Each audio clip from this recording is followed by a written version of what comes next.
Hello and welcome to Rule of Three's video review for Puppeteer, a platformer action adventure game from SCE Japan Studios. With me today is Just Impressions. How are you doing? Doing all right, and yourself? I'm doing great. So, due to some shipping issues, Sinister couldn't get a copy of Puppeteer in time, but he got Rayman Legends, so this is our way of doing a review without him since he did one without us. It's all good. So, anyway, let's get into the review. So, the story of Puppeteer is you play as Kutaro, a boy whose soul was stolen from Earth by the evil Moon Bear King and stuck inside kind of like a little puppet thing. And basically, his goal in the game is to defeat the Moon Bear King by collecting moon shards from the Moon Bear King's generals and saving the souls of the children from Earth and sending them, back. I love the story for this game. I thought it was really, it was really endearing and cute. I love the characterizations of some of the side characters that you would meet, as well as just how all the gameplay elements kind of meshed in with the main story, and everything just worked really well for the story. I also like the art direction and how everything looked as well for the atmosphere and stuff. I really enjoyed it more so than I thought I would. Impressions? I went into this one completely blind. I actually knew nothing about it. For whatever reason, I missed. If there were a lot of trailers about it, I didn't see any.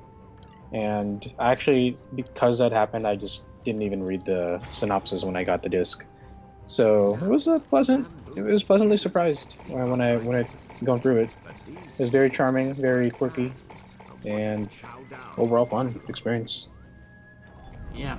All right, so let's get into obviously the meat of this gameplay.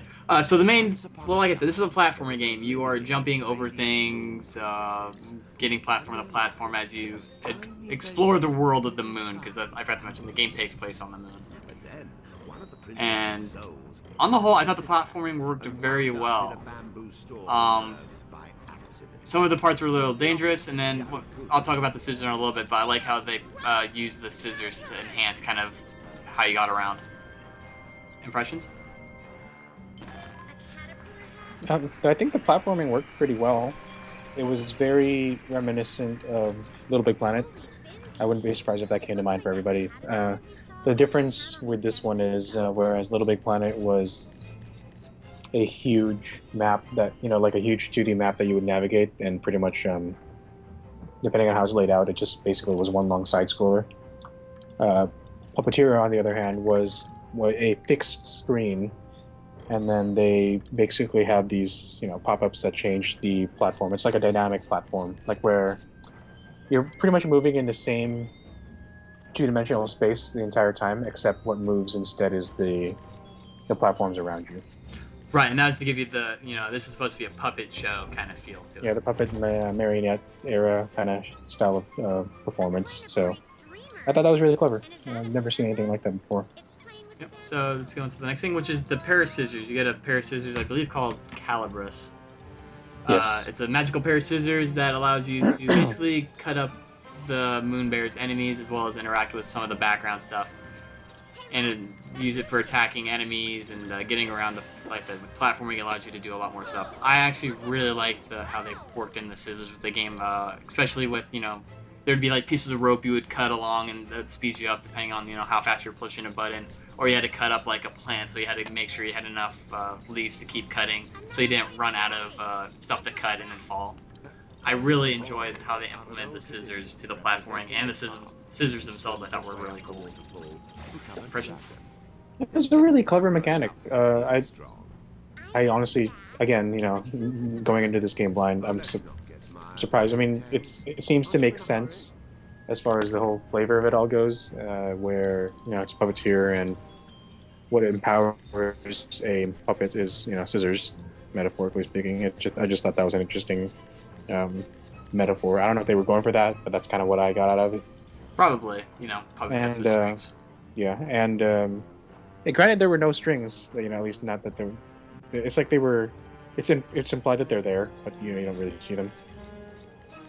But yeah, no, that's really all I have to say as far as the scissors were concerned. Really clever, really new, and pretty much one of the main distinguishing features of this game. Yep. And the other one distinguishing feature of this game, I believe, is what we're going to talk about next, which is heads. So once again, go back to the story a little bit. I skipped over this. At the very beginning of the game, Katara gets his head bitten off, so he has no head. Instead, you collect heads from just whatever he finds. You start off with a skull, and then you get a spider, and then you just collect a whole bunch of different heads. And each head, or the heads serve two purposes. One, they're basically your life bar. If you run out of heads, it's game over for the most part. Other than that, it also allows you to interact with certain parts of the stage, like you'll see a little flashing light of like a skull. So if you have the skull hood, you put that on and do a little skull's ability thing, like do a little dance. It's kind of cute. And then some super special awesome thing happens, whether it's an alternate route to get around things or bonus stages with so you can get more moonstones. Another thing we'll talk about in a little bit. And I thought the head thing was really creative. I didn't know that was going to be the case with this game, because I knew about it, but I didn't know that's how they were doing things. I thought you just looked like the guy in the cover. And I liked being able to, find which heads I needed for which part of the stage and, try to make sure I didn't lose them. And, yeah, and I thought also, like I said, the implementation of how it worked with the backgrounds and interacting with everything, I thought was really clever. Impressions? First off, was it always 3? Did it ever change for you? I only ever got the 3. Okay, so from what I got, it doesn't increase. So yeah, like you said, it becomes a memory thing. Maybe not memory, but you can always replay it and bring in the correct heads, so you know. So that really ups the replay value for certain levels, and lets you unlock certain perks, prizes, whatever it is you need to get from that stage. And as far as using the correct heads to interact, honestly, I wasn't that impressed with it. I wish they had done something different with the heads, where you actually had a different active ability as opposed to just matching the correct one and doing like a weird, a silly dance or whatever that has them unlock something. I just thought like maybe it would have been possible, say, if you had the mace head, you hit a little harder. But then again, I also get what they were going for, where they wanted to keep the mechanics simple and kind of basic with the scissors. So I don't know. I'm not sure if it was completely a missed opportunity, but I think it's a little bit. I mean, I do agree. It would have been cool if each head had a different ability, because I kind of expected that a little bit. Mm-hmm. But with the amount of heads in this game, I think it would have gone a little complicated. Yeah, that's true. Yeah, because it was more like a collection thing. There's like nearly 100 heads, give or take. Yeah, something like that. Yeah. So. Okay. Well, so yeah, I guess that's why. But you do technically get special heads that that stay with you and give you abilities. They just don't. You don't wear those heads per se. Yeah, they're just natural. I take that back. They show up when you use the ability. For example, the first one that you get is the shield one. It lets you guard, and whenever you guard, essentially that head pops up. But it's not one of your life bar heads. It's not one of your, not one of the ones you can lose. It's something you always have as a passive, not a passive, but like an activated ability. Yeah, and that's true with a couple of the heads. You get, I think, 4 of those. Which is actually segues us into moonstones. That's how you get them. So, moonstones is how you survive if you run out of heads. You get moonstones by doing investigating. I'm going to kind of combine these two elements because I wanted to speed things up a little bit. Moonstones are basically just kind of like coins in Mario and stuff. You collect 100 of them, you gain an extra head. So when you die, you have a chance of coming back as long as you have have collected enough moonstones. In order to get moonstones, you have to do what's called investigating or killing enemies. Investigating is basically you have this little character that you can control, and you can put her over, or put them over little spots, and then the cat. Well, later on it turns into something else. You start off with the cat. Oh, really? Yeah. I didn't make it that far. What is it later on? Later on it turns into one of the Sun King's handmaidens, or whatever, Sun Prince's handmaidens. Is it still the same? Yeah, same thing. Same guy, same voice person. No, it's a different person. Oh, so you get a different guy. You get a completely different character later on. This where I'm at. So I don't know if it changes again, but I've at least had the cat, and then I have this one. Anyway. But as far as sorry, go on. You basically can interact with things in the background that are going on, have them like check out certain areas like the holes in the walls or destroy a wall. If it's crumbly, they just kind of investigate, make things jump, you can find hidden things, and this allows you to collect moonstones as well as get some others, like find rare heads and stuff. I really like. Once again, I like the idea of how they implemented this with being able to interact with the background, because I found like some of the things that you would find were kind of funny, and I also like how the audience would react, which is something else I forgot to mention. Is there's an audience the entire game that will like make noises, and investigating really helped that part shine, because you'll like break open a door or a wall and something would fall out and they're like oh, and then laugh, and then you get moonstone. I just really enjoyed this mechanic of like investigating the backgrounds. I thought that was really clever. Impressions. Yeah, I also want to point out that if there, it has been done before. It's what really reminds me of is the star in Mario Galaxy. And you sort of you can collect all the stars using the Wiimote, except in this one you just move the character around. And to that point also, the character, the helper character, can also help you in combat. Yep.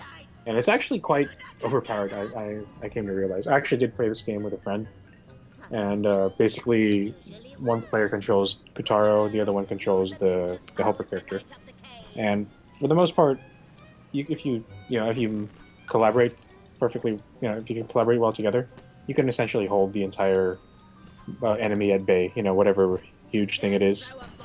It's actually pretty strong, and when you play by yourself, you have to obviously have to multitask, but having two people play it actually makes it infinitely easier, and makes the investigating so much faster. That way, you don't have to physically walk around.